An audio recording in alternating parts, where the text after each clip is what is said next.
Recuerdo aquel día de otoño en el Parque del Retiro como si fuera ayer. Madrid se vestía con tonos dorados y cobrizos, mientras el viento suave arrastraba hojas secas que crujían bajo mis pies. Había decidido escapar del bullicio de Gran Vía y de mis propios pensamientos, que últimamente me atormentaban como sombras persistentes. Llevaba semanas hundido en una rutina gris desde que perdí mi trabajo en la editorial, y el peso de los recuerdos de mi infancia en Valencia se hacía más presente cada día.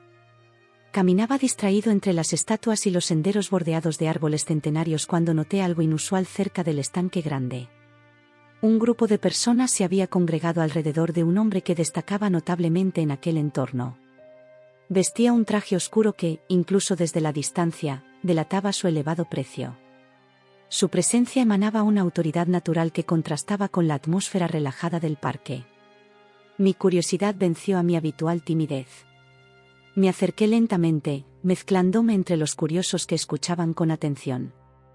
Reconocí su rostro de inmediato. Era Alejandro Méndez, el famoso empresario tecnológico cuyo rostro aparecía frecuentemente en las portadas de revistas como Emprendedores o El Economista.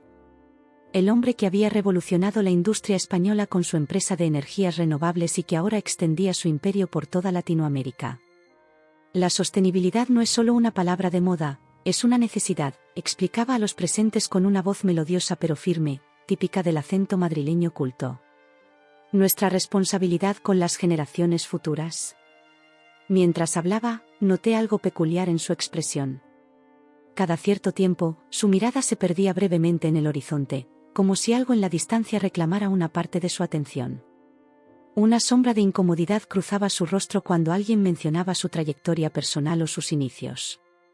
Era apenas perceptible, pero para alguien como yo, que había pasado años analizando personajes para novelas nunca publicadas, resultaba evidente que había algo más allá de su imagen pública. Entre la multitud, una mujer mayor vendía castañas asadas, ofreciéndolas en cucuruchos de papel. El aroma dulce y terroso me transportó instantáneamente a mi niñez en las calles de Valencia, a aquellos domingos en que mi abuela me llevaba al jardín del Turia. Con ese recuerdo vívido en mi mente, sentí una conexión inexplicable con aquel empresario que, a pesar de su aparente éxito, parecía cargar con un peso invisible. La gente comenzó a dispersarse cuando Méndez concluyó su improvisada charla. Algunos se acercaron a pedirle selfies o a estrechar su mano. Yo permanecí inmóvil, observando, absorbiendo detalles que probablemente nadie más notaba, como sus dedos tamborileaban nerviosamente contra su pierna cuando no estaban ocupados, o como su sonrisa nunca alcanzaba completamente sus ojos. Entonces ocurrió algo que ninguno de los presentes esperaba. Un niño, no mayor de 10 años, se acercó sin la timidez característica de los adultos y le preguntó: ¿por qué eres rico pero pareces triste? El silencio que siguió fue tan denso que podría haberse cortado con un cuchillo. La pregunta, con la brutal honestidad que solo puede venir de la inocencia infantil, pareció golpear a Méndez como una bofetada. Su expresión se congeló momentáneamente antes de recuperar la compostura y responder con una risa forzada, desviando hábilmente la conversación. Pero aquella brecha momentánea en su armadura despertó algo en mí. Un impulso, una necesidad que no podía explicar racionalmente. Cuando la multitud finalmente se dispersó y vi que Méndez se disponía a marcharse, hice algo completamente impropio de mí. Me acerqué, con el corazón latiéndome con fuerza en el pecho.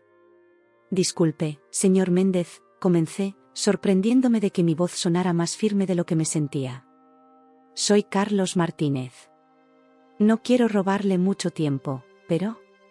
Sus ojos se posaron en mí, penetrantes e inquisitivos. Por un instante, me sentí completamente expuesto, como si pudiera leer cada pensamiento en mi cabeza. Pero ya no había vuelta atrás. ¿Por qué nunca visita la tumba de su madre? Las palabras salieron de mi boca antes de que pudiera reconsiderarlas.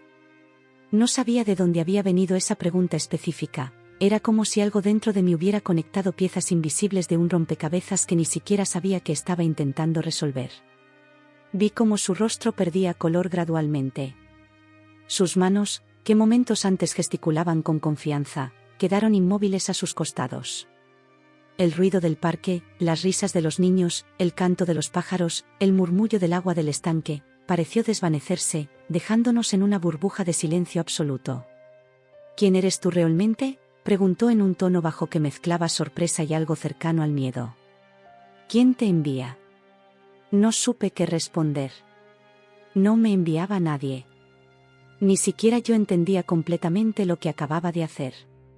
Pero en ese momento, mirando a los ojos de aquel hombre poderoso súbitamente vulnerable, supe que mi vida acababa de cambiar irrevocablemente. Una conexión invisible se había establecido entre nosotros, y presentí que ambos estábamos a punto de embarcarnos en un viaje hacia verdades que, quizás, ninguno estaba preparado para enfrentar. El sol comenzaba a ocultarse tras los árboles del retiro, proyectando sombras alargadas sobre nosotros.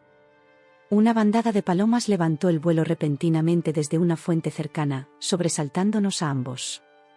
Ese breve momento de distracción pareció devolvernos al mundo real. Te propongo algo, dijo finalmente, recuperando parte de su compostura. Hay una cafetería en la calle Serrano. Te espero allí mañana a las 5. Entonces hablaremos de esto. Sin esperar mi respuesta, se dio la vuelta y se alejó con pasos rápidos y decididos. Lo observé marcharse, consciente de que acababa de cruzar un umbral hacia lo desconocido. El viento de otoño se intensificó, arrastrando hojas a mi alrededor en pequeños remolinos, como si la naturaleza misma quisiera recordarme que una vez que se agitan las cosas, es imposible que vuelvan a su lugar original. Esa noche apenas pude dormir. Mi pequeño apartamento en Lavapiés, normalmente un refugio acogedor, me pareció de repente claustrofóbico. Daba vueltas en la cama, repasando una y otra vez el encuentro con Alejandro Méndez, cuestionando mi cordura por haberme atrevido a formular aquella pregunta. ¿Qué me había impulsado? ¿Por qué la tumba de su madre, de entre todas las posibles preguntas? La mañana siguiente transcurrió en una bruma de anticipación. Intenté distraerme revisando solicitudes de empleo, pero mi mente volvía obstinadamente al retiro, a su rostro descompuesto, a la promesa de un encuentro que podría no materializarse. Quizás Méndez ni siquiera aparecería. Quizás todo había sido una estrategia para librarse de un extraño impertinente sin crear una escena. El Café Gijón, en la elegante calle Serrano, era un local emblemático frecuentado por la élite intelectual madrileña.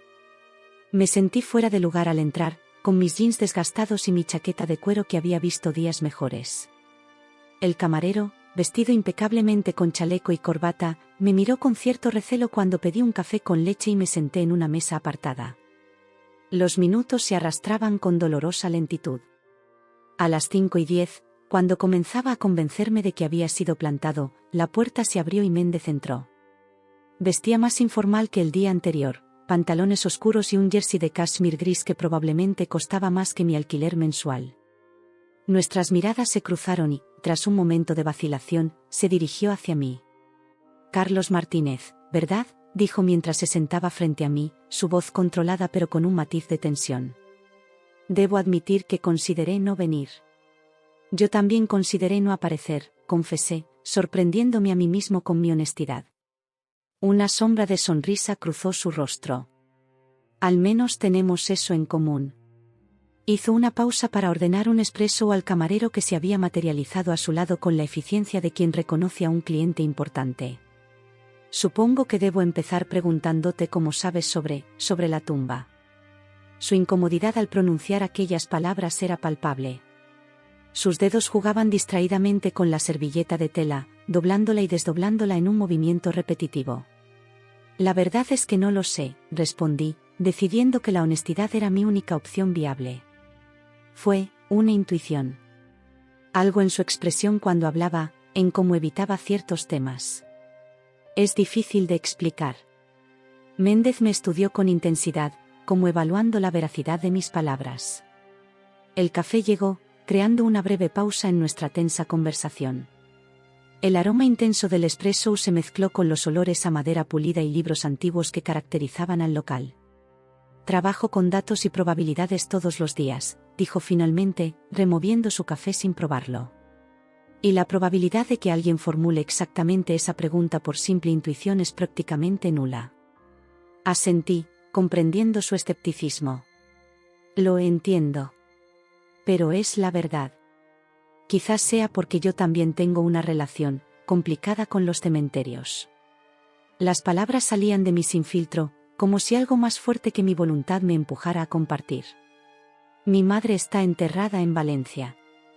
No he visitado su tumba en 8 años. No era información que compartiera habitualmente, ni siquiera con amigos cercanos. El dolor de su pérdida, mezclado con la culpa por nuestra última discusión, era algo que mantenía cuidadosamente guardado. Algo cambió en la expresión de Méndez. Una grieta en su fachada, un destello de reconocimiento. No estás equivocado, dijo al fin, su voz apenas audible sobre el murmullo de conversaciones a nuestro alrededor. Sobre la tumba. Hay un lugar en el cementerio de la Almudena donde descansa una mujer que fue importante para mí. Pero no es mi madre, al menos no biológicamente. Bebió un sorbo de su espresso, como reuniendo fuerzas para continuar. Me mantuve en silencio, intuyendo que cualquier interrupción podría romper el delicado momento de apertura. Mi madre biológica vive en Santander. No hemos hablado en más de 20 años. Su mirada se perdió en algún punto más allá de la ventana del café, donde la tarde madrileña comenzaba a teñirse con las luces doradas del atardecer. La mujer a quien te refieres era Rosa, mi nana. Mi cuidadora. La única persona que realmente me quiso durante mi infancia.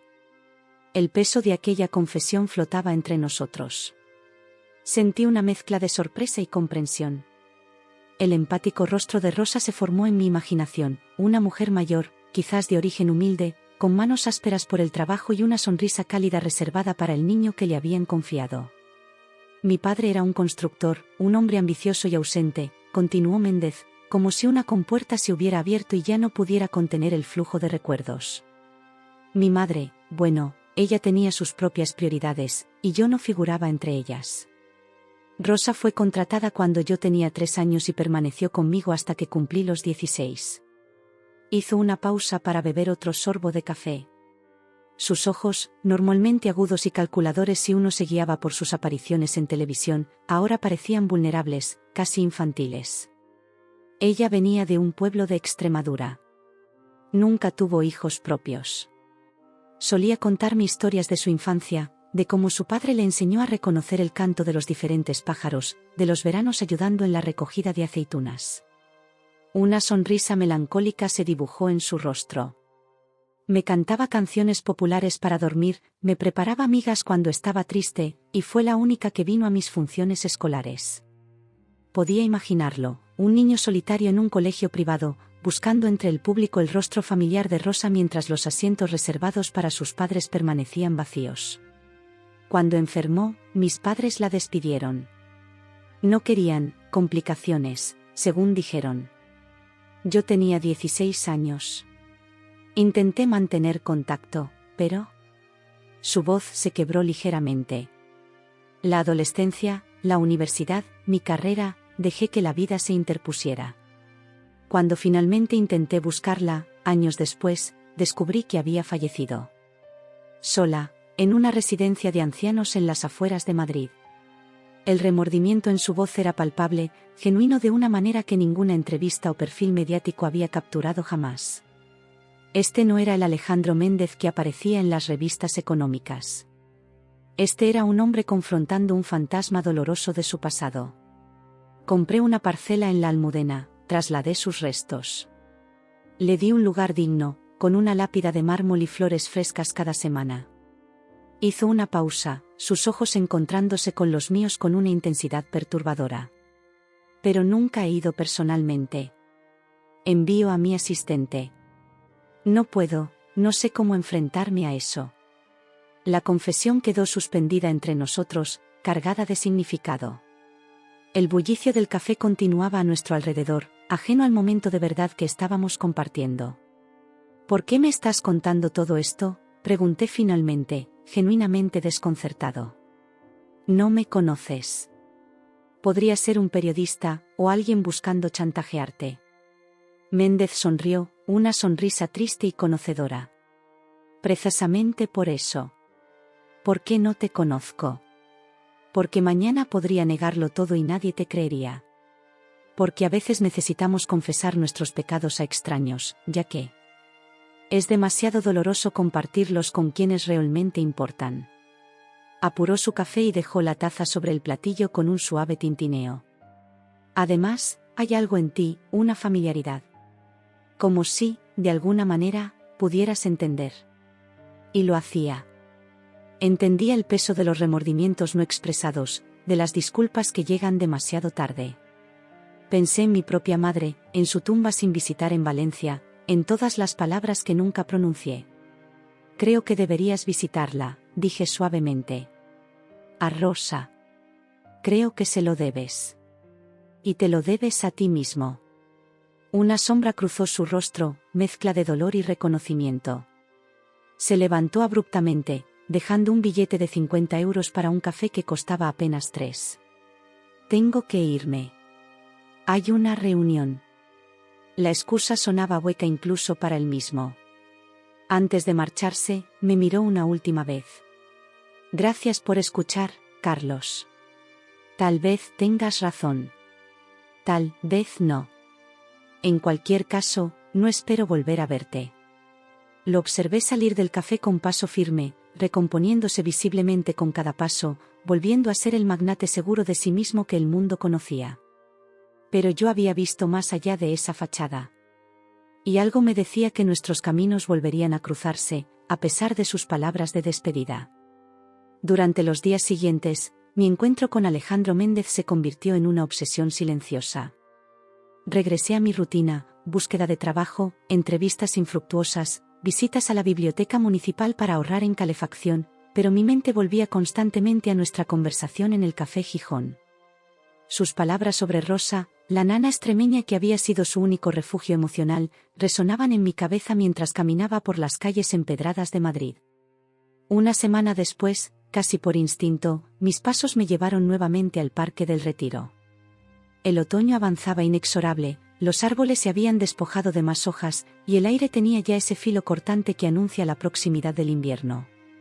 Me senté en el mismo banco cerca del estanque, observando a las familias que paseaban abrigadas, a los turistas que fotografiaban el Palacio de Cristal, a los vendedores de castañas que pregonaban su mercancía. No esperaba verte aquí, dijo una voz familiar a mi espalda. Me giré, sorprendido. Alejandro Méndez estaba de pie, envuelto en un abrigo de lana gris oscuro, con una bufanda cuidadosamente anudada al cuello. Llevaba gafas de sol a pesar del día nublado, un intento apenas disimulado de pasar desapercibido. Yo tampoco esperaba verte, respondí con honestidad. Pensé que nuestra conversación había terminado.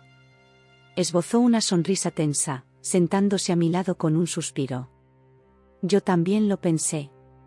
Pero resulta que las palabras tienen el hábito de quedarse contigo. Hizo una pausa, mirando hacia el estanque donde algunos patos navegaban plácidamente.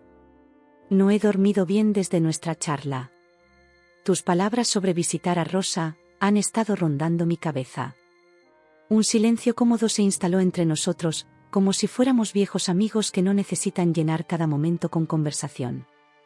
A lo lejos, un grupo de niños jugaba con un balón, sus risas elevándose en el aire frío. ¿Alguna vez te has preguntado cómo ciertas personas entran en tu vida en el momento exacto en que las necesitas?, preguntó finalmente, su voz teñida de una mezcla de curiosidad y melancolía. Asentí, pensando en los giros inesperados que había dado mi propia vida. Como si el universo conspirara para poner en tu camino a quienes pueden enseñarte algo. O recordarte algo que has estado evitando, añadió, quitándose las gafas para mirarme directamente. Sus ojos marrones, normalmente afilados y analíticos en sus fotografías públicas, hoy parecían cansados, con líneas de preocupación en las comisuras. He estado investigándote, Carlos. La declaración debería haberme sorprendido o incluso alarmado, pero de alguna manera lo esperaba. Un hombre en su posición tendría los recursos para averiguar todo sobre mí en cuestión de horas. ¿Y qué has descubierto?, pregunté con calma. Carlos Martínez Ferrer, 34 años. Nacido en Valencia. Licenciado en Filología Hispánica por la Universidad de Valencia, con un máster en edición literaria por la Complutense. Trabajaste para Editorial Anagrama hasta hace 5 meses, cuando la crisis forzó recortes. Recitó los hechos con precisión clínica. Tu madre, Carmen Ferrer, falleció hace 8 años de cáncer. Estabas en Barcelona en una feria del libro cuando ocurrió. No llegaste a tiempo para despedirte. El dolor punzante de aquel recuerdo me golpeó con fuerza. La llamada de mi tía en medio de una presentación literaria. El taxi apresurado al aeropuerto. El vuelo que se retrasó interminablemente debido a una tormenta. Y finalmente, llegar al hospital para encontrar solo una habitación vacía, recién limpiada, como si mi madre nunca hubiera estado allí. También averigüé que tuvisteis una discusión importante días antes, continuó Méndez, su voz suavizándose. Por una tal Elena. Mi exnovia, confirmé, sorprendido por la minuciosidad de su investigación. Mi madre nunca la aprobó. Dijo que me estaba arrastrando hacia abajo, alejándome de mis sueños. Tuvimos una discusión terrible por teléfono. Le dije cosas. Me detuve, incapaz de repetir las palabras crueles que había lanzado en un momento de rabia juvenil. Esas fueron nuestras últimas palabras. El viento agitó las ramas sobre nosotros, haciendo caer una lluvia de hojas amarillentas. Una aterrizó en mi hombro y Méndez la retiró con un gesto sorprendentemente gentil. Y ahora entiendo mejor por qué me hiciste esa pregunta en particular, dijo. Sobre la tumba. Porque tú tampoco has visitado la de tu madre. No era una pregunta, sino una constatación. Bajé la mirada, fijándola en mis zapatos gastados, sintiendo cómo el peso de aquella verdad se hacía más real al ser pronunciada en voz alta. No puedo, confesé. Cada vez que lo intento, recuerdo nuestra última conversación y me paralizo. La culpa es abrumadora. Te entiendo mejor de lo que crees, murmuró Méndez. Resulta que tenemos más en común de lo que parecería a simple vista. Me contó entonces, con una franqueza que me dejó atónito, más detalles sobre su relación con Rosa. Como ella había sido su refugio en una casa donde el éxito profesional era lo único que importaba. Como le leía cuentos por la noche, le consolaba cuando su padre le criticaba por no ser lo suficientemente fuerte, lo suficientemente inteligente, lo suficientemente ambicioso. Como le había enseñado valores que contradecían directamente los que sus padres intentaban inculcarle: compasión frente a competitividad, generosidad frente a acumulación, amor frente a logros. Cuando cumplí 16 y mis padres la despidieron por su enfermedad, yo estaba en esa fase rebelde de la adolescencia, explicó, su mirada perdida en recuerdos distantes. Intenté mantener contacto los primeros meses, pero luego, la vida siguió. Me centré en complacer a mi padre, en demostrarle que podía ser el hijo que él quería. Me obsesioné con el éxito, con superar sus expectativas. Se pasó una mano por el pelo, un gesto nervioso que desentonaba con su imagen pública siempre pulcra y controlada. Cuando finalmente alcancé el éxito, cuando mi empresa despegó y las portadas de las revistas comenzaron a llamarme el nuevo genio de los negocios españoles, pensé en Rosa. Quería compartir ese momento con ella, mostrarle que sus enseñanzas no habían caído en saco roto, que a pesar de todo lo que había conseguido, seguía siendo el niño que ella había criado. Su voz se quebró ligeramente. La busqué. Contraté investigadores privados. Tardaron semanas, pero finalmente la encontraron. Había muerto 6 meses antes, sola, en una residencia de ancianos en Leganés. Sin familia que reclamara su cuerpo. Con una pensión mínima que apenas cubría sus necesidades básicas. El dolor en su rostro era tan evidente, tan crudo, que tuve que contenerme para no poner una mano en su hombro en señal de consuelo. Me dijeron que preguntaba por mí. Que tenía una foto mía, recortada de un periódico, junto a su cama. Cerró los ojos momentáneamente, como intentando contener una emoción demasiado intensa. La culpa me consume desde entonces. Por eso compré ese lugar en la Almudena, por eso me aseguro de que siempre tenga flores frescas. Pero no puedo enfrentarme a estar allí, a mirar su nombre en la lápida y saber que le fallé. En ese momento, en aquel banco del Retiro, los roles sociales que nos separaban, el poderoso empresario y el editor en paro, se desvanecieron completamente. Éramos ampliamente 2 hombres enfrentándose a remordimientos similares, a heridas que habíamos dejado supurar durante demasiado tiempo. A veces pienso, dije después de un largo silencio, que la verdadera medida de nuestro carácter no está en los errores que cometemos, sino en cómo respondemos a ellos. En si nos atrevemos a mirarlos de frente. Méndez me observó con curiosidad. Suenas como un escritor. Sonreí con cierta tristeza. Solía escribir. Tengo media novela guardada en un cajón desde hace años. Sobre un hombre que viaja al pueblo de su infancia tras la muerte de su padre, intentando reconciliarse con un pasado que ha estado evitando. Ficción que imita la vida, comentó. O vida que no se atreve a imitar la ficción, respondí. En mi novela, el protagonista encuentra redención. En la vida real, sigo atascado. El sol comenzaba a ponerse, tiñendo el parque con una luz dorada y alargando nuestras sombras sobre el suelo cubierto de hojas. Las familias empezaban a marcharse, y los faroleros antiguos se encendían automáticamente, creando círculos de luz cálida en la creciente penumbra. Tengo una propuesta, dijo repentinamente Méndez, incorporándose con una energía renovada. Un trato, si quieres llamarlo así. Lo miré con curiosidad. Voy a ayudarte a conseguir un trabajo. Tengo contactos en varias editoriales, incluso estoy considerando iniciar mi propia línea editorial como parte de mi fundación cultural. Hizo un gesto desdeñoso, como si crear una editorial fuera tan simple como comprar un periódico. A cambio, tú me ayudarás a hacer algo que llevo posponiendo demasiado tiempo. No necesitó especificar qué era ese algo. Lo sabía perfectamente. Visitar a Rosa, dije. Asintió, extendiendo su mano hacia mí en un gesto formal que contrastaba con la intimidad de nuestra conversación. Y quizás después, podamos hacer un viaje a Valencia. Miré su mano extendida por un momento, consciente de que estaba ante una encrucijada. Podía rechazar su oferta, mantener mi orgullo intacto pero seguir estancado en mi espiral de culpa y arrepentimiento. O podía aceptar, tomar esta extraña oportunidad que el destino había puesto en mi camino.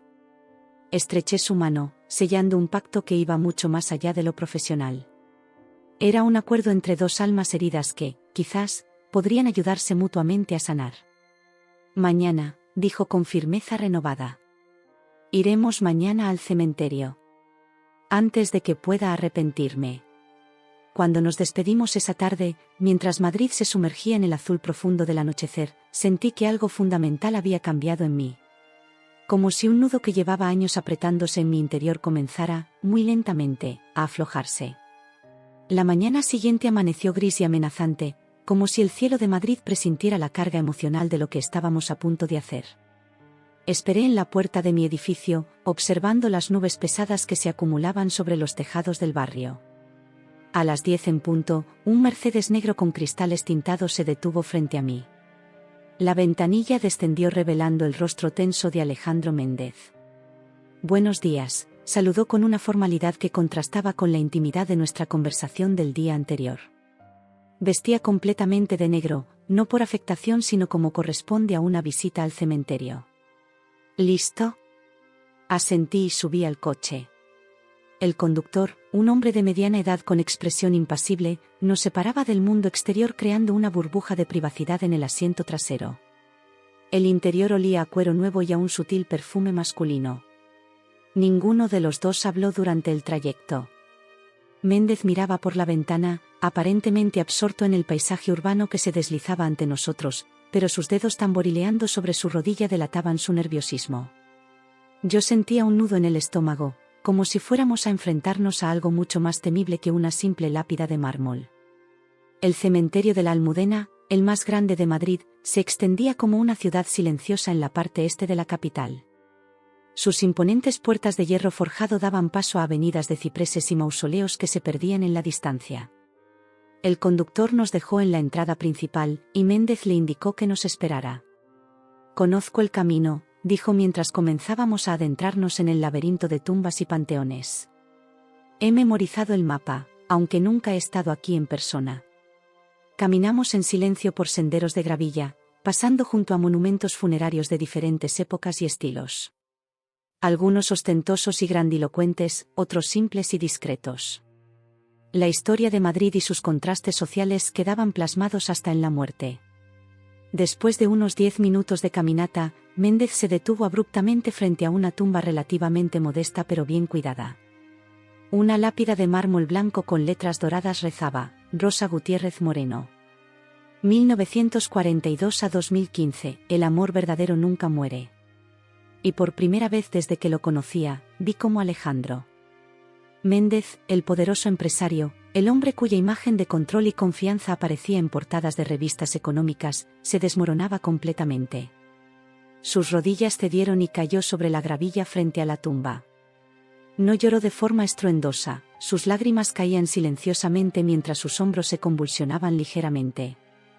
Me mantuve a una distancia prudente, consciente de estar presenciando un momento profundamente íntimo. Sentí una mezcla de incomodidad y privilegio por ser testigo de esta vulnerabilidad desnuda. Algunas personas que pasaban por allí nos miraban con curiosidad, pero pronto desviaban la mirada, respetando el dolor privado en un espacio público. Después de varios minutos, Méndez comenzó a hablar en voz baja, como si estuviera conversando directamente con Rosa. «Lo siento tanto», dijo con voz quebrada. «Lo siento por olvidarte, por dejar que pasaran los años, por no estar ahí cuando me necesitabas. Tú nunca me fallaste, ni una sola vez, y yo». Se detuvo, incapaz de continuar. Sacó un pañuelo del bolsillo interior de su abrigo y se secó los ojos con un gesto brusco, como avergonzado de su propia emoción.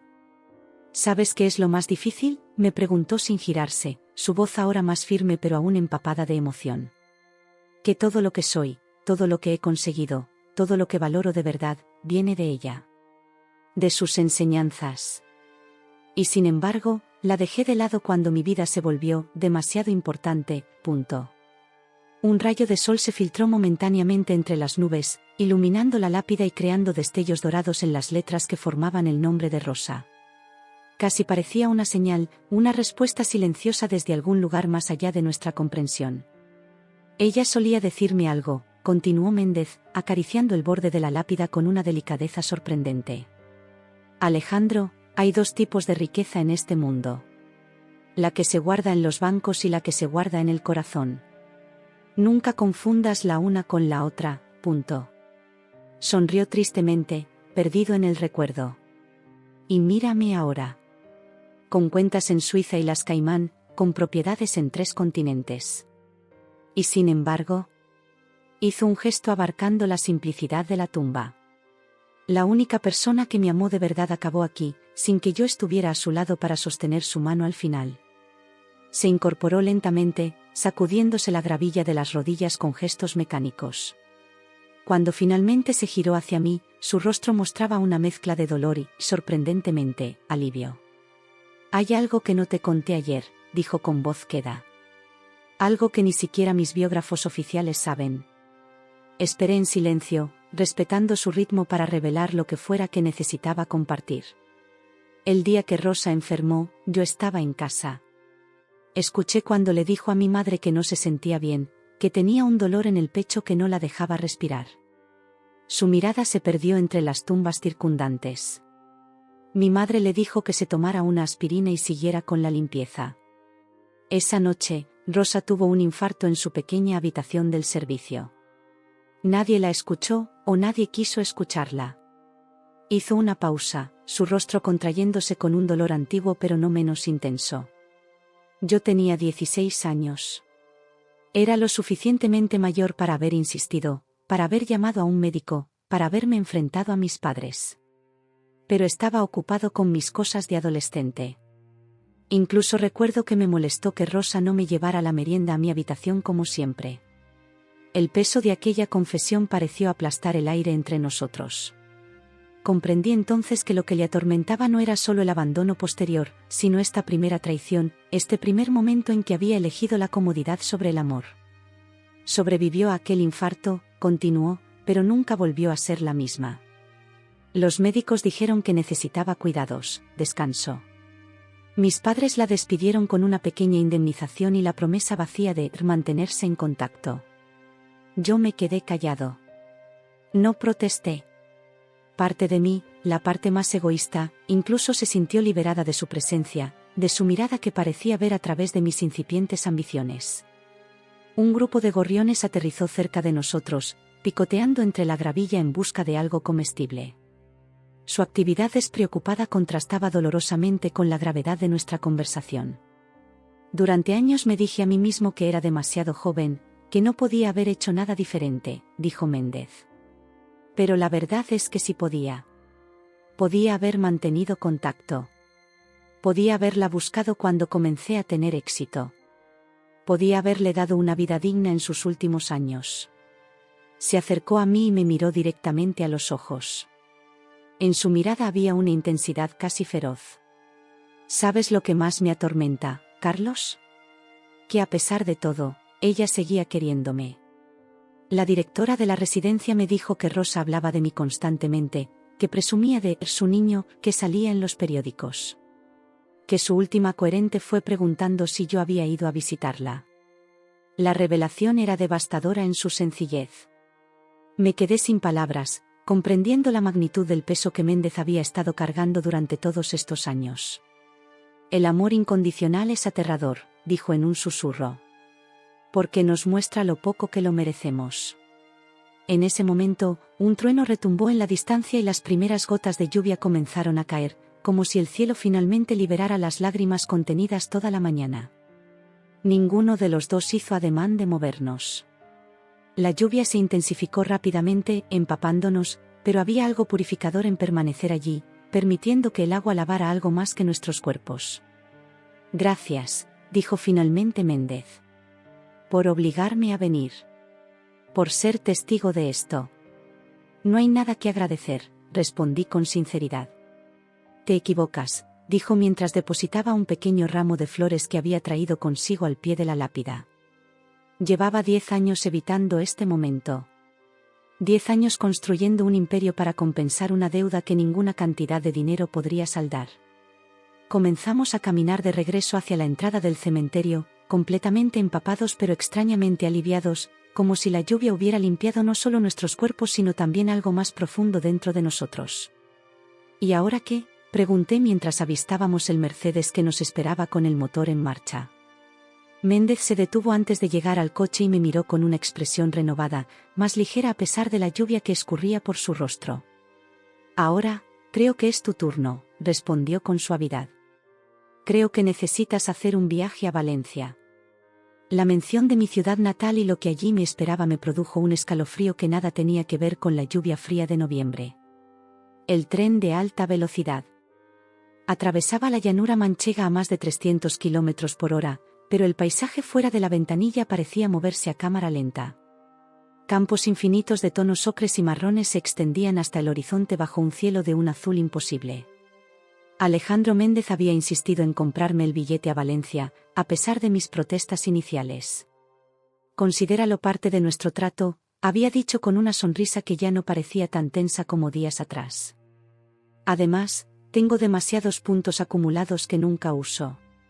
Ahora, sentado en primera clase con un café que apenas había probado, repasaba mentalmente los acontecimientos de los últimos días. La visita al cementerio de la Almudena había transformado algo en Méndez. No era un cambio dramático ni repentino, sino más bien como si una puerta largamente cerrada hubiera comenzado a entreabrirse, permitiendo que entrara algo de luz en una habitación oscurecida por demasiado tiempo.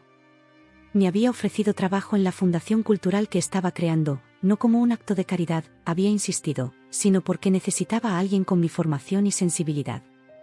Alguien que sepa distinguir entre las dos clases de riqueza, había añadido, citando las palabras de Rosa. Había aceptado, agradecido pero también algo abrumado por la rapidez con que mi vida parecía reorientarse. Y ahora aquí estaba, regresando a Valencia después de casi 3 años de ausencia. La última vez había sido por Navidad, para visitar a mi tía Pilar, la hermana menor de mi madre. Había evitado escrupulosamente acercarme al cementerio municipal donde descansaban los restos de mamá. Cada vez que mi tía mencionaba la posibilidad de llevar flores juntos, inventaba alguna excusa, algún compromiso repentino e ineludible. ¿Qué esperaba encontrar esta vez? ¿Absolución? ¿Paz? ¿O simplemente el valor para enfrentar un recuerdo doloroso que había estado evitando durante demasiado tiempo? La voz metálica por los altavoces anunció nuestra inminente llegada a Valencia. Recogí mi pequeña maleta del portaequipajes y me preparé para descender. El familiar olor de mi ciudad natal me golpeó nada más bajar al andén, una mezcla de humedad mediterránea, azahar y ese algo indefinible que siempre me había hecho sentir en casa a pesar de mis complicadas relaciones con este lugar. Mi tía Pilar me esperaba en la estación, su figura menuda pero enérgica destacando entre la multitud. A sus 60 y tantos años, seguía manteniendo ese aire de vitalidad indomable que siempre la había caracterizado. Me abrazó con fuerza, comentando lo delgado que me veía y cómo necesitaba un buen arroz valenciano para recuperar fuerzas. «Estás diferente», observó mientras caminábamos hacia el aparcamiento donde había dejado su viejo Seat Ibiza. «Hay algo en tus ojos, algo que no estaba ahí la última vez». Mi tía siempre había tenido esa capacidad para ver más allá de las apariencias, para detectar los cambios sutiles que otros pasaban por alto. «Han pasado muchas cosas últimamente», respondí evasivamente. No estaba preparado para contarle sobre Méndez, sobre nuestra extraña conexión, sobre cómo un encuentro casual en el retiro había desencadenado esta cascada de acontecimientos. «¿Y qué te trae por aquí así, de repente?», preguntó mientras sorteaba el tráfico del centro con la habilidad de quien lleva décadas haciéndolo. «No es que no me alegre, ya sabes que siempre eres bienvenido, pero...». Respiré hondo. Había ensayado mentalmente este momento durante todo el trayecto en tren, pero ahora las palabras parecían atascarse en mi garganta. «Quiero ir al cementerio», dije finalmente. «Quiero visitar a mamá».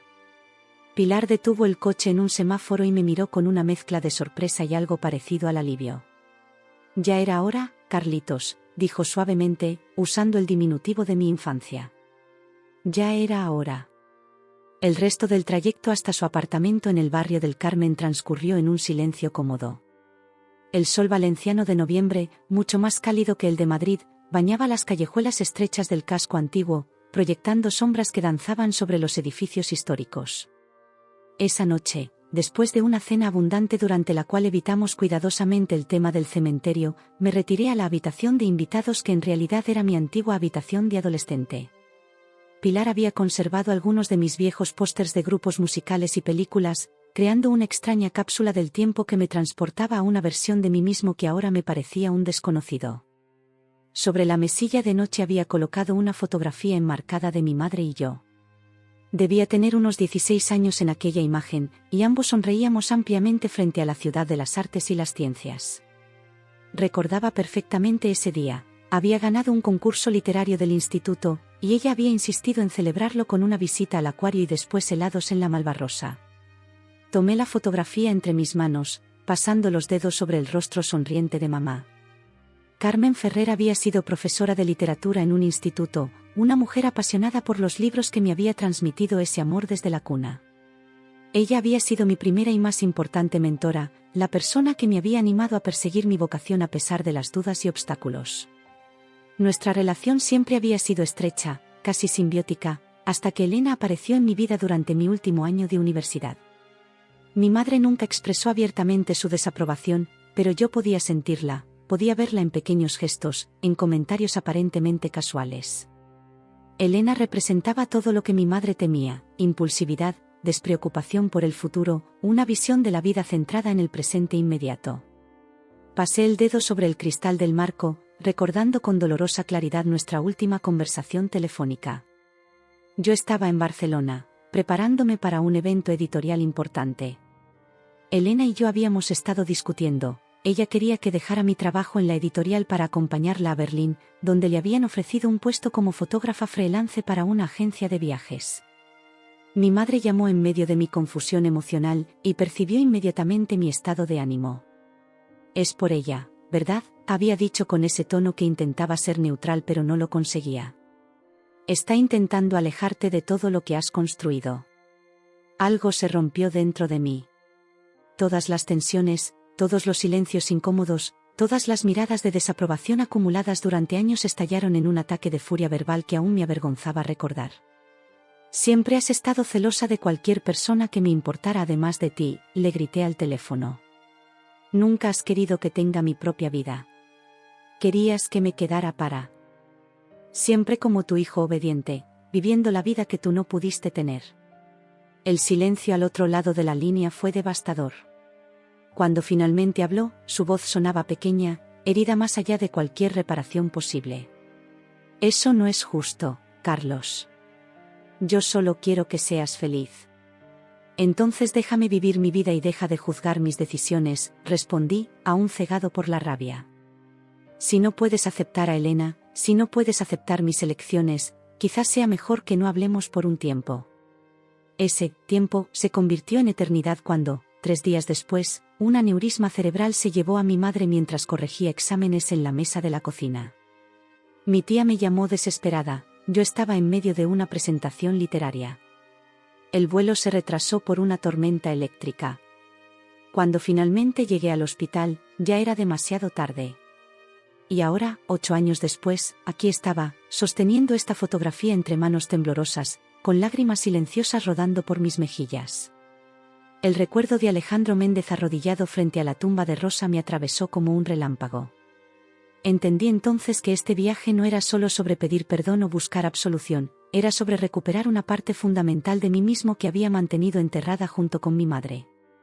A la mañana siguiente, con un ramo de lirios blancos, sus favoritos, en las manos, me dirigí con Pilar al cementerio municipal. Era un día luminoso, con ese tipo de luz mediterránea que parece dotar a todo de una claridad casi sobrenatural.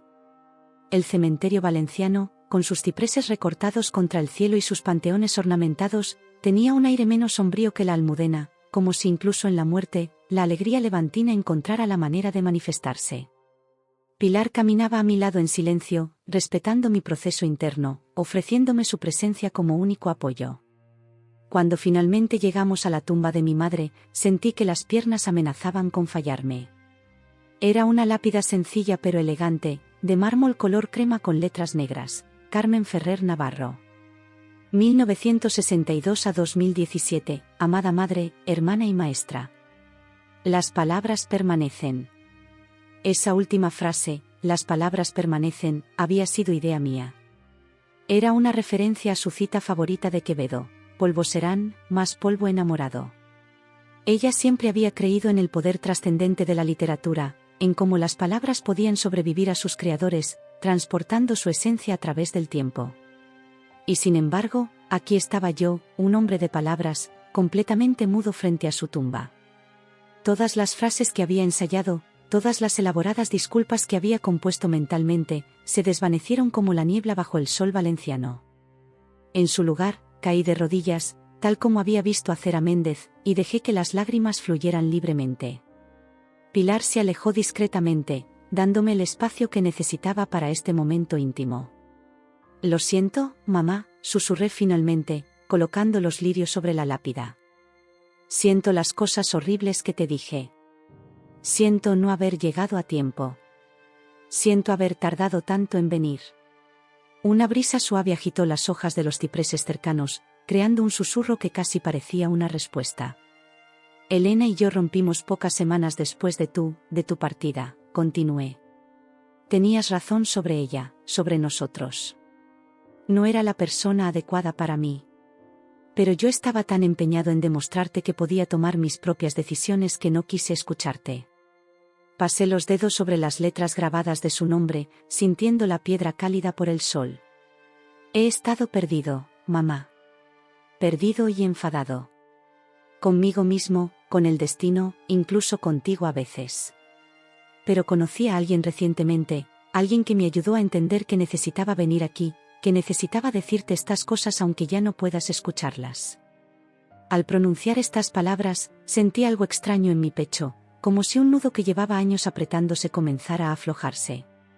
No era un alivio completo, ni una absolución instantánea, sino más bien el inicio de un proceso, la primera grieta en un muro de dolor que había construido alrededor de este recuerdo. Permanecí allí un tiempo indeterminado, hablándole a mi madre sobre mi vida en Madrid, sobre mi nuevo trabajo, sobre los pequeños detalles cotidianos que solíamos compartir. No sé si era imaginación mía, pero a medida que hablaba, me resultaba más fácil recordar su risa, su voz, los momentos felices que habíamos compartido, como si estos recuerdos estuvieran emergiendo de la sombra proyectada por nuestro último y doloroso intercambio. Cuando finalmente me levanté, me sentía extrañamente ligero, como si hubiera dejado algo pesado junto a aquellas flores. Pilar me esperaba a cierta distancia, su figura pequeña recortada contra la entrada del cementerio. Al verme acercarme, me recibió con una sonrisa comprensiva. «¿Mejor?», preguntó simplemente. Asentí, incapaz todavía de articular la mezcla compleja de emociones que bullían en mi interior. Ella estaría orgullosa de ti, Carlos, dijo mi tía mientras salíamos del cementerio.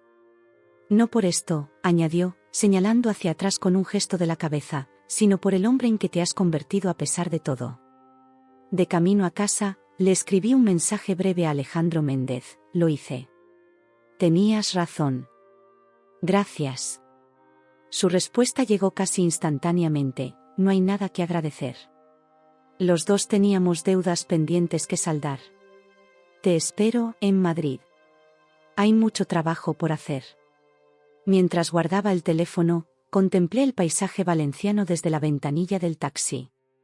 Los naranjos, las palmeras, el azul intenso del cielo mediterráneo. Este lugar siempre sería parte de mí, al igual que el recuerdo de mi madre. Pero ahora, por primera vez en años, sentía que podía llevarlo conmigo sin que me aplastara con su peso. Regresé a Madrid 3 días después, con la sensación de haber cerrado un capítulo doloroso de mi vida y, simultáneamente, de haber abierto uno nuevo. La ciudad me recibió con una llovizna fina y persistente, tan diferente del sol valenciano que había dejado atrás. Pero había algo reconfortante en ese cielo gris, como si el propio Madrid entendiera mi estado de ánimo contemplativo. La sede de la Fundación Méndez ocupaba un edificio rehabilitado en el barrio de Chamberí, una antigua casa señorial del siglo XIX que había sido cuidadosamente restaurada para preservar su esencia histórica mientras se adaptaba a las necesidades de una organización moderna. Mi despacho, aún me resultaba extraño pensar que tenía un despacho propio, daba a un pequeño jardín interior donde un olivo centenario extendía sus ramas retorcidas hacia el cielo. Es un símbolo de resistencia, me había explicado Alejandro durante mi primer día. Ha sobrevivido a la guerra civil, a la posguerra, a la especulación inmobiliaria, y ahora aquí está, floreciendo en medio del hormigón y el asfalto. En las semanas que siguieron a mi regreso de Valencia, me sumergí en el trabajo con una energía renovada. La fundación tenía varios proyectos culturales en marcha, un programa de becas para jóvenes escritores, una iniciativa para llevar bibliotecas móviles a zonas rurales despobladas, y el que había capturado especialmente mi atención: la creación de una editorial dedicada a recuperar obras olvidadas de la literatura española. Méndez aparecía por la fundación un par de veces por semana, generalmente al atardecer, cuando la mayoría del personal ya se había marchado. En esas visitas, solíamos refugiarnos en su despacho con 2 tazas de té, un hábito que había adquirido durante sus años en Londres y que yo estaba empezando a apreciar, y conversábamos sobre los avances de los proyectos, sobre libros que habíamos leído recientemente, sobre la vida. Había un cambio notable en él.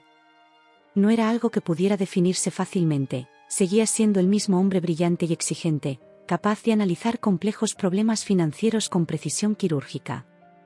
Pero había una nueva cualidad en su mirada, algo más cálido, más accesible. Como si la visita a la tumba de Rosa hubiera descongelado algo que llevaba mucho tiempo hibernando en su interior. Una tarde de diciembre, mientras Madrid se preparaba para las fiestas navideñas con guirnaldas luminosas y mercadillos en las plazas, Méndez llegó a mi despacho con una expresión peculiar, mezcla de nerviosismo y determinación. «Tengo una propuesta», anunció sin preámbulos mientras dejaba sobre mi escritorio un sobre de papel manila. «No, no es un aumento de sueldo», añadió con una sonrisa al ver mi expresión confusa. «Es algo más importante». Abrí el sobre con curiosidad. Dentro había un dossier detallado sobre un terreno en las afueras de Leganés, el municipio donde Rosa había pasado sus últimos días. El terreno incluía una antigua casa rural parcialmente derruida y varias hectáreas de terreno abandonado. «Quiero construir algo allí», explicó Méndez, señalando las fotografías aéreas del lugar. «Una residencia para ancianos sin recursos, especialmente para aquellos que han dedicado su vida al cuidado de otros, antiguas niñeras, empleadas domésticas, cuidadoras de todo tipo». Lo miré con sorpresa, comprendiendo inmediatamente el significado profundo de este proyecto. «La llamaremos Casa Rosa», continuó, su voz adquiriendo un tono más suave. «Quiero que sea un lugar digno, luminoso, con jardines y espacios comunes acogedores. Un lugar donde estas personas, que a menudo terminan sus días en soledad después de una vida entregada a cuidar a otros, puedan encontrar el confort y el respeto que merecen». «Es una idea maravillosa», respondí sinceramente, conmovido por el simbolismo de este gesto reparador. «Y quiero que tú te encargues de un aspecto particular», añadió, sentándose en la silla frente a mi escritorio. «Quiero que haya una biblioteca». Una buena biblioteca, con libros seleccionados cuidadosamente, con rincones cómodos para leer, con programas de lectura en voz alta para aquellos cuya vista ya no les permite disfrutar de los libros por sí mismos. ¿Una biblioteca?, pregunté, sintiendo cómo la emoción se anudaba en mi garganta. Sí, confirmó con una sonrisa. Rosa me enseñó a leer. Antes de que llegara a mi vida, los libros eran solo objetos decorativos en las estanterías de mis padres. Ella transformó las palabras en puertas hacia otros mundos. Hizo una pausa, como si estuviera reviviendo un recuerdo distante pero querido. Cada noche me leía un cuento, incluso cuando ya era demasiado mayor para cuentos infantiles. Decía que nunca se es demasiado mayor para una buena historia. Asentí, recordando cómo mi propia madre había compartido ese mismo amor por la lectura en voz alta, cómo nuestros momentos más íntimos habían transcurrido a menudo entre las páginas de un libro. Será un honor, dije finalmente. ¿Cuándo empezamos? El proyecto arquitectónico ya está en marcha, respondió, visiblemente complacido con mi entusiasmo. La construcción comenzará en primavera. Mientras tanto, puedes ir trabajando en el concepto de la biblioteca, seleccionando títulos, pensando en actividades. Así comenzó una nueva fase en nuestra peculiar relación. Durante los meses siguientes, el proyecto de Casa Rosa se convirtió en el centro de nuestra atención compartida. Visitamos juntos el terreno varias veces, imaginando cómo se transformaría bajo la guía de los arquitectos que Méndez había contratado, una prestigiosa firma conocida por su enfoque humanista y ecológico. Yo me sumergí en la creación conceptual de la biblioteca, investigando sobre bibliotecarapia, sobre las necesidades específicas de los lectores de edad avanzada, sobre cómo hacer de la lectura una experiencia accesible y reconfortante para personas que quizás se enfrentaban a la soledad o a limitaciones físicas. Una tarde de marzo, mientras revisábamos los planos actualizados en la oficina de la Fundación, Méndez me sorprendió con una pregunta inesperada. ¿Has vuelto a escribir? Me quedé momentáneamente desconcertado. En algún momento de nuestras conversaciones, le había mencionado mi novela inacabada, ese proyecto abandonado que había quedado sepultado bajo el peso de mi dolor tras la muerte de mi madre. No, admití. Hace años que no escribo nada que no sean informes y correos electrónicos. Es una lástima, comentó, reclinándose en su silla. Me hubiera gustado leer esa historia sobre el hombre que regresa al pueblo de su infancia tras la muerte de su padre. El hecho de que recordara ese detalle específico me conmovió inexplicablemente. Quizás algún día, respondí evasivamente. ¿Qué te lo impide?, insistió, con esa directa que le caracterizaba. Tienes estabilidad económica, un trabajo que te permite tiempo para pensar, una mente brillante. ¿Qué estás esperando? Su pregunta me descolocó por su simplicidad y precisión. ¿Qué estaba esperando realmente? El bloqueo creativo que había experimentado tras la muerte de mi madre ya no parecía una justificación suficiente. Había confrontado ese dolor, había visitado su tumba, había comenzado el proceso de reconciliación con mi pasado. Supongo que tengo miedo, confesé finalmente. Miedo de no estar a la altura de lo que ella esperaba de mí. Mi madre siempre creyó que yo sería un gran escritor, que tenía algo importante que decir. ¿Y si se equivocaba? Méndez me observó con una mirada penetrante, como si estuviera evaluando el peso real de mis palabras. ¿Sabes qué he aprendido en estos meses desde que visitamos a Rosa?, dijo después de un momento de reflexión. Que el mayor tributo que podemos rendir a quienes nos amaron no es convertirnos en lo que ellos esperaban, sino ser fieles a los valores que nos transmitieron. Hizo una pausa, dejando que sus palabras calaran. Rosa nunca me pidió que fuera rico o poderoso. Me enseñó a ser justo, a ser compasivo, a valorar las cosas que realmente importan. Le fallé durante años persiguiendo un éxito vacío, pero ahora intento honrar su memoria viviendo según esos principios. Sus palabras me golpearon con la fuerza de una revelación. Mi madre nunca había esperado que yo fuera un escritor famoso o aclamado, simplemente había querido que fuera fiel a mi pasión por las palabras, a esa capacidad de conmoverme y conmover a otros a través de la literatura. Empieza de nuevo, sugirió Méndez con suavidad. No por ella, sino por ti. Porque es parte de quien eres. Esa noche, al regresar a mi apartamento en Lavapiés, ahora considerablemente más acogedor gracias a mi nuevo salario, saqué mi viejo portátil del cajón donde había permanecido olvidado. Lo encendí, abrí un documento nuevo y comencé a escribir. No retomé la antigua novela, en su lugar, dejé que fluyeran palabras nuevas, nacidas de mis experiencias recientes, de mi encuentro con Méndez, de mi reconciliación con el recuerdo de mi madre. Las palabras brotaron como agua largamente contenida, formando párrafos, páginas, capítulos. Era una historia sobre pérdida y reencuentro, sobre las huellas invisibles que dejan en nosotros aquellos que nos aman, sobre cómo a veces necesitamos perdernos para poder encontrarnos. Durante los meses siguientes, mientras Casa Rosa tomaba forma física en Leganés, paredes que se elevaban, tejados que se colocaban, jardines que comenzaban a diseñarse, mi novela también iba creciendo, palabra a palabra, noche tras noche. Era un proceso paralelo de construcción, como si la residencia y mi historia fueran de alguna manera dos manifestaciones del mismo impulso reparador. Un año después de nuestro encuentro inicial en el Retiro, Casa Rosa abrió sus puertas. Era un edificio hermoso, de líneas sencillas pero elegantes, con grandes ventanales que permitían la entrada abundante de luz natural. Los jardines, diseñados con especies autóctonas y aromáticas, invitaban al paseo y la contemplación. Y en el corazón del complejo, ocupando un espacio privilegiado, se encontraba la biblioteca, un lugar cálido con estanterías de madera oscura, sillones cómodos y una acústica estudiada para favorecer tanto la concentración silenciosa como las lecturas compartidas. El día de la inauguración, sin grandes ceremonias ni cobertura mediática, por expreso deseo de Méndez, recorrimos juntos las instalaciones, observando con satisfacción cómo las primeras residentes, mujeres mayores con vidas dedicadas al cuidado de otros, se instalaban en sus habitaciones luminosas, exploraban los espacios comunes, descubrían con deleite la biblioteca. Creo que a Rosa le habría gustado, comentó Méndez mientras observábamos desde una ventana a una mujer de unos 80 años que leía tranquilamente en uno de los bancos del jardín. Estoy seguro, respondí. Y lo estaba. No porque creyera en manifestaciones sobrenaturales, sino porque había aprendido que honrar verdaderamente a quienes amamos significa mantener vivos sus valores, sus enseñanzas, su esencia. Esa noche, después de la pequeña celebración con el personal de la residencia, Méndez y yo nos quedamos solos en la biblioteca. El olor a libros nuevos, a madera y a posibilidades impregnaba el aire. Saqué de mi maletín un paquete envuelto en papel sencillo y se lo entregué. ¿Qué es esto?, preguntó con genuina sorpresa. Un regalo de inauguración, respondí. Ábrelo.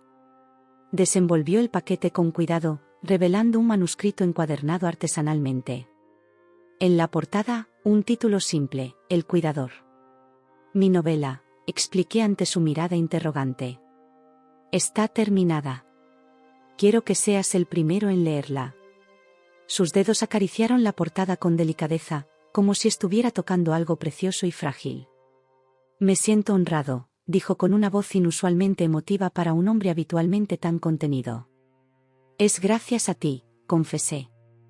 A nuestro encuentro, a todo lo que ha sucedido desde entonces. Negó suavemente con la cabeza. No, Carlos. Es gracias a ti. A tu valor para hacer la pregunta correcta en el momento adecuado. Hizo una pausa, contemplando el manuscrito entre sus manos. A veces, un simple desconocido en un parque puede cambiar el curso de una vida. Mientras regresábamos a Madrid bajo un cielo estrellado, reflexioné sobre el extraño camino que nos había llevado hasta aquí. Un encuentro casual, una pregunta impertinente, una confesión inesperada. Y a partir de esos elementos aparentemente aleatorios, había surgido algo significativo, un lugar de consuelo para quienes lo necesitaban, una historia que esperaba ser contada. Una amistad improbable forjada en el dolor compartido pero sostenida por algo más duradero, el reconocimiento mutuo de nuestra humanidad vulnerable y resiliente. El coche se deslizaba silenciosamente por la autopista, dejando atrás Leganés y acercándonos a las luces de Madrid que brillaban en la distancia. Pensé en mi madre, en Rosa, en esas mujeres cuyos cuidados y amor incondicional habían moldeado nuestras vidas aunque ya no estuvieran físicamente presentes. Sus huellas permanecían, transformadas pero indelebles, en cada palabra que escribía, en cada gesto de compasión que Méndez realizaba. Y comprendí entonces que la verdadera redención no consiste en escapar del pasado o en recibir un perdón abstracto, sino en transformar el dolor en algo constructivo, en usar nuestras heridas como puntos de partida para la empatía y la conexión humana. Que nuestros fracasos y remordimientos, cuando son confrontados con honestidad, pueden convertirse en los cimientos de algo nuevo y valioso. Casa Rosa se alzaba ahora como un testimonio tangible de esta posibilidad. Y mi novela, ese conjunto de palabras nacidas del dolor y la reconciliación, sería otro. Dos monumentos muy diferentes pero igualmente significativos, uno de piedra y mortero, para acoger y cuidar, otro de palabras e imaginación, para recordar y comprender. ¿En qué piensas?, preguntó Méndez, rompiendo el silencio contemplativo que se había instalado entre nosotros. En que quizás el propósito de la vida no es evitar el dolor, respondí, sino aprender a transformarlo en algo que valga la pena. Asintió lentamente, como si mis palabras hubieran cristalizado algo que él mismo había estado sintiendo. Creo que Rosa estaría de acuerdo con eso, dijo suavemente. Y luego, tras una pausa, y tu madre también. Las luces de Madrid se acercaban, prometiendo nuevos amaneceres, nuevos desafíos, nuevas oportunidades para honrar a quienes nos habían amado lo suficiente como para moldear nuestras vidas con sus cuidados. Y en ese momento, volando hacia la ciudad como dos viajeros que han encontrado finalmente su camino después de un largo extravío, sentí una paz que no había experimentado en años. Una paz imperfecta, moteada de cicatrices y recuerdos agridulces, pero auténtica y profunda. Una paz construida no sobre el olvido, sino sobre la aceptación y la transformación del dolor.